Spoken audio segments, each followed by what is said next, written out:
మొన్ననే చెప్పుకున్నాం. అమెరికాకి సంబంధించిన యుద్ధ విమానాలు, యుద్ధ నౌకలు, వాళ్ళకి సంబంధించినటువంటి ఆయిల్ ఫిల్ చేసేటటువంటి ఇవన్నీ కూడా వెళ్ళినాయి. అది చైనా మీదకెళ్తున్నాయా? లేకపోతే గనక ఏది వెనిజులా మీదకెళ్తున్నాయి. ఎందుకంటే వెనిజులాలో ఉన్నటువంటి అధ్యక్షుడిని పట్టుకొస్తే గనక ఇన్ని వేల కోట్ల రూపాయలు డబ్బులు ఇస్తామని చెప్పేసి 100,00,00,000 డబ్బుల్ని ప్రకటించింది అమెరికా.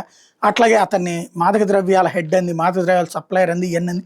దానికి ట్రంప్‌ని పట్టుకొని మాకు అప్పచెప్తే మేమెంత బౌంటీ ఇస్తామని ఆ వెనిజులా అధ్యక్షుడు ప్రకటించాడు. ఇప్పుడు వెనిజులా ఇంతకాలం అమెరికా మాటలు విని, అమెరికా ఆంక్షలకి తల ఒగ్గి ఆయిల్‌ని మేము ఆంక్షల మధ్యన అమ్మకుండా ఆపాం. ఇక పైన ఆయిల్ అమ్ముకుంటాం, అన్నీ చేసుకుంటాం.